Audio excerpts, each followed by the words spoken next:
বেজে গিয়েছে লোকসভা ভোটের দামামা। ৪২ লোকসভা আসনেই বিভিন্ন রাজনৈতিক দল তাদের প্রার্থী ঘোষণা করে দিয়েছে। আজ নিউজ 18 বাংলা স্পেশাল প্রোগ্রাম হটস্পটে রয়েছি হিলি সীমান্তে।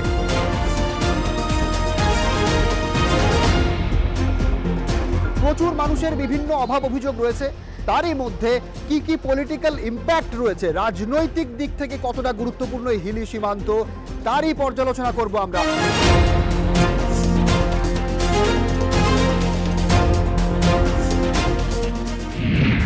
এই মুহূর্তে আমি দাঁড়িয়ে রয়েছি একেবারে হিলি সীমান্তে। আপনাদের দেখাবো সেই ছবি, ভারত বাংলাদেশ সীমান্ত। একের পর এক লরি পারমিট করে তারা বেরিয়ে যাচ্ছে, সেই ছবি আপনাদের দেখাচ্ছি। দূরে সেই ছবি আপনারা দেখতে পাচ্ছেন। হিলি সীমান্তের আর্থসামাজিক অবস্থা এই লোকসভা নির্বাচনের ক্ষেত্রে গুরুত্বপূর্ণ হয়ে দাঁড়াচ্ছে। কারণ অনেকেই বলছেন হিলি বেশ কয়েক বছর আগে যে পরিস্থিতি ছিল সেই পরিস্থিতির খানিকটা পরিবর্তন হয়েছে। হিলির মানুষের দাবি এই হিলি সীমান্ত দিয়ে একেবারে মেঘালয়ের তুরা পর্যন্ত যদি একটি রাস্তা, যে দীর্ঘদিনের দাবি, সেই দাবি যদি পূরণ হয় তাহলে হিলির আর্থসামাজিক ক্ষেত্রে বড়সড় প্রভাব পড়বে। কারণ শিলিগুড়ি হয়ে ঘুরে মানুষকে যে যাওয়া, সেই যাওয়া আর লাগবে না। তারা এই অংশ দিয়ে একেবারে সরাসরি মেঘালয়ের সঙ্গে যোগাযোগ করতে পারবেন। তাদের এই দাবি লোকসভা নির্বাচনের ক্ষেত্রে অত্যন্ত গুরুত্বপূর্ণ হয়ে দাঁড়াচ্ছে। আমি একেবারে সরাসরি চলে যাব, হিলির ব্যবসায়ীরা রয়েছেন। দাদা, এই তুরা করিডোর বহু মানুষ দাবি জানাচ্ছেন, আপনার কি দাবি? হ্যাঁ, আমাদের দাবি হচ্ছে এখানে হলে পরে ব্যবসার দিক দিয়ে অনেক উন্নতি হবে। হ্যাঁ, এখানে এক্সপোর্টের উন্নতি হবে, তারপর সময়টা কম লাগবে এই সাইড দিয়ে রাস্তা হলে।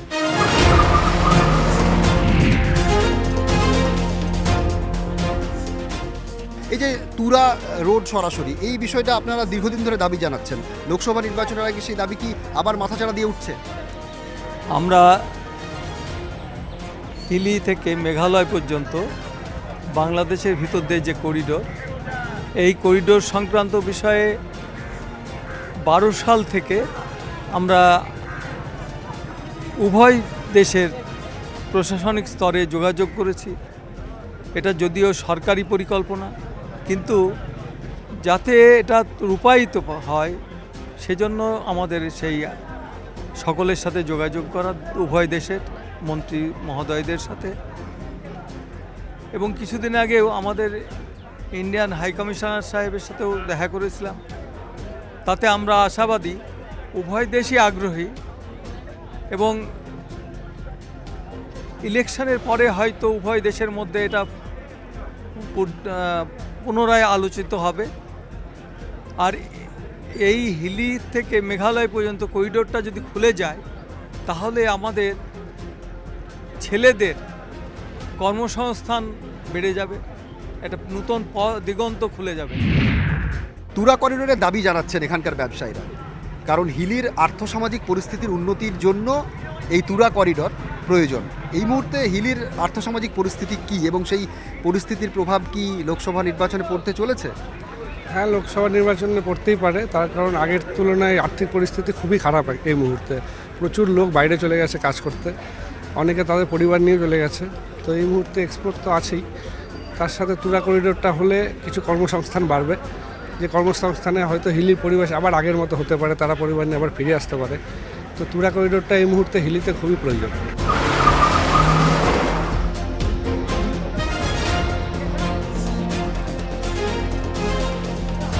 হিলিবাসী তারা চাইছেন দ্রুত এই তুরা করিডোর কিন্তু চালু হোক। লোকসভা নির্বাচনের আগে হিলিবাসীর দাবি তুরা করিডোর চালু হোক দ্রুত, যাতে এখানকার মানুষজন খুব তাড়াতাড়ি একেবারে মেঘালয়ে পৌঁছে যেতে পারেন। মাত্র কয়েক কিলোমিটারের মধ্যে তারা পৌঁছে যেতে পারবেন মেঘালয়, অর্থাৎ শিলিগুড়ি হয়ে তাদের ঘুরে যাওয়ার কোনো প্রয়োজন নেই।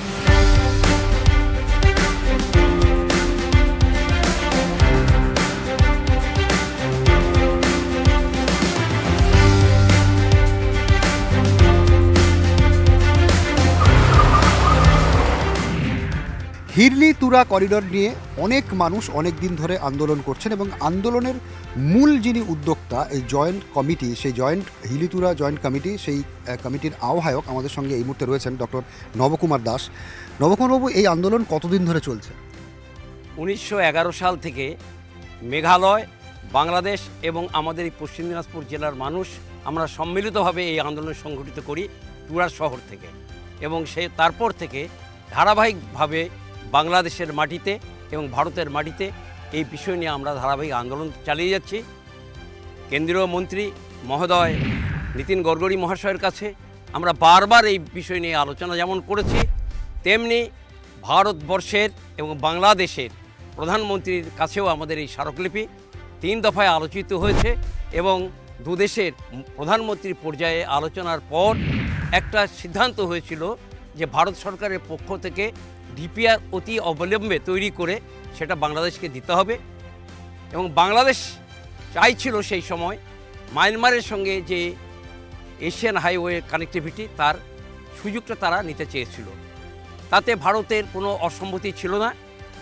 সম্প্রতি আমরা বাংলাদেশের আমাদের যে কাউন্টার পার্ট যারা এই করিডোর মেঘালয়ের করিডোর নিয়ে আন্দোলন সংগঠিত করছে তারা এবং আমরা ভারতবর্ষের পক্ষ থেকে আমরা সম্মিলিতভাবে ঢাকা শহরে ভারতীয় হাইকমিশনের সঙ্গে সাক্ষাৎ করি এবং সেখানে আমাদের এই দাবি সনদ আমরা তাদের হাতে তুলে দিই। এই যে আপনাদের এই কমিটি তো আন্দোলন করছে, এই আন্দোলনে কোনো প্রভাব পড়বে লোকসভা নির্বাচনে? এটা কোনো রাজনৈতিক ইস্যু নয়, এটা মানুষের রুটি রুজির ইস্যু এবং 11 সাল থেকে আজ পর্যন্ত অনেকগুলো নির্বাচন লোকসভার হয়েছে, বিধানসভার হয়েছে, তাতে কোনো এই করিডোরের বিষয় নিয়ে কিন্তু আলোচিত কিছু হয়নি।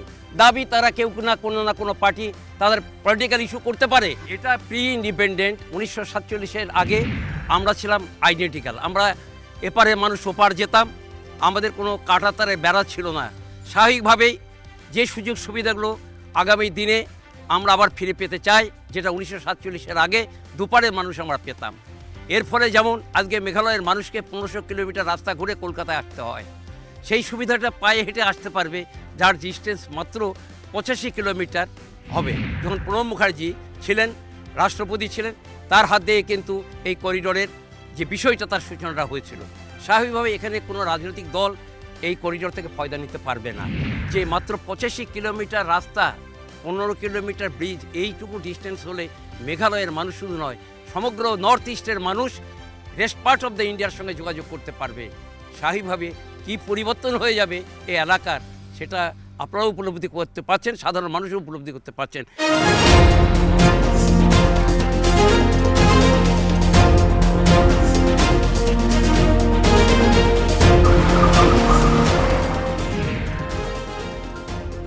এখানকার মানুষের বেশ কয়েক দশক ধরে যে দাবি যে তুরা পর্যন্ত একটি করিডোর করে দেওয়া, তাহলে এখানকার মানুষের আর্থসামাজিক উন্নতি হবে, আর্থসামাজিকভাবে এরা লাভবান হবেন, সরাসরি বাংলাদেশের ওপর দিয়ে এরা পৌঁছে যাবেন, এখানকার মানুষজন পৌঁছে যাবেন মেঘালয়ের তুরায়। শিলিগুড়ি দিয়ে ঘুরে যাওয়ার আর কোনো প্রয়োজন নেই। এই তুরা পর্যন্ত যে প্রকল্প, সেই প্রকল্প 2012 সালে যে প্ল্যানিং কমিশন অর্থাৎ যোজনা কমিশন, সেই যোজনা কমিশনে এই তুরা অংশের কথা বলা হয়েছিল। এখানকার মানুষের এই দাবি এবারের লোকসভা নির্বাচনে অত্যন্ত গুরুত্বপূর্ণ হতে চলেছে। এই বিষয়ে এখানকার মানুষের সঙ্গে আমরা কথা বলেছি এবং রাজনৈতিকভাবেও অত্যন্ত তাৎপর্যপূর্ণ এই তুরা প্রকল্প।